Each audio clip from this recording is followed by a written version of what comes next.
हमारे धर्म ग्रंथों में बहुत सारी प्रेरक कथाएं सम्मिलित है जो अहिंसा से किसी बड़ी शिक्षा को हमें समझा देती है। ऐसी ही एक कथा है। कथा महाभारत के समय की है। जैसा कि सबको पता है कि महाभारत के युद्ध में धर्म और अधर्म के बीच लड़ाई हुई थी। बहुत रक्तपात हुआ। अंत में यानी पांडवों की विजय व अधर्म यानी कौरवों की हार हुई। इसी युद्ध में इच्छा मृत्यु प्राप्त भीष्म पितामह अर्जुन के हाथों मृत प्राय होकर सरसया पर गिर पड़े। उन्होंने अपने किसी पिछले जन्म के कर्म का चक्र पूरा करने के लिए स्वयं ऐसी मृत्यु चुनी थी।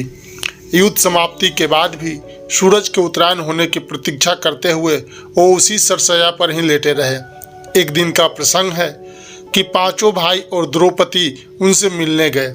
सब उनके चारों तरफ बैठ गए और पितामह उन्हें धर्म का उपदेश दे रहे थे।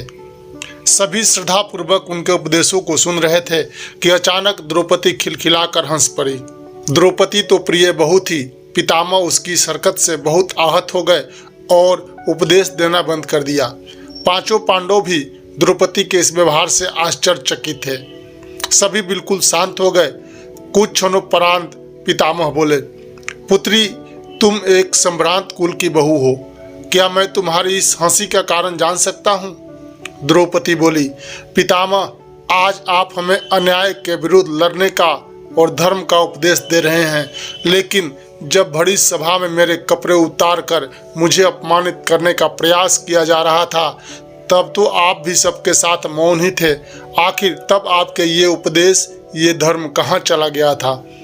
यह सुन पितामह की आंखों से आंसू आ गए। कातर स्वर में उन्होंने कहा, बेटी, तुम तो जानती हो कि मैं उस समय दुर्योधन का अन्न खा रहा था। वह अन्न प्रजा को दुखी कर एकत्र किया गया था। ऐसी अन्न को खाने से मेरे संस्कार दूषित हो गए थे। तब मैं अन्याय का विरोध न कर सका। अब जबकि उस अन्न से बना मेरा लहू बह चुका है, तब मुझे फिर से संस्कार बोध हो गया है। मुझे धर्म समझ आ रहा है। सच में जो जैसा अन्न खाता है उसका मन वैसा ही हो जाता है।